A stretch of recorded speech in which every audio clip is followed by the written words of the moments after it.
మా అమ్మ నన్ను పసుపుతో చేస్తే మీరేమో దాన్ని కాస్త ప్లాస్టర్ ఆఫ్ పారిస్ లోకి మార్చేశారు. నాకేం రంగులు కావాలని అడిగానా? మట్టితో చేస్తే వరాలివ్వనన్నానా?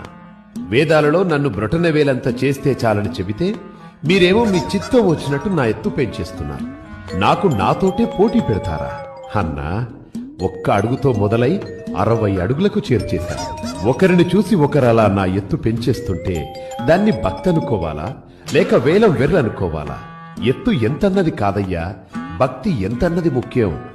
పోనీ సంవత్సరానికోసారైనా మీరు పిలిచారు కదా అని నేనొస్తే ఒక వేద పారాయణం లేదు, ఒక మంచి సంగీతం లేదు, వెకిలి పాటలు, వెర్రి డాన్సులు. అది నా పెద్ద చెవులే హోరెత్తిపోయేలా. అవును, నాకు లడ్డూలిష్టమని ఎవరయ్యా చెప్పారు? నేను ఉండ్రాళ్ళకి బ్రాండ్ అంబాసిడర్ని కదా. మరి ఆ లడ్డూలేంటి, వాటి సైజులేంటి, పైగా ఆ వేలం పాటలేంటి? అసలు నా కథ, నా రూపమే కాదు, నా ప్రసాదం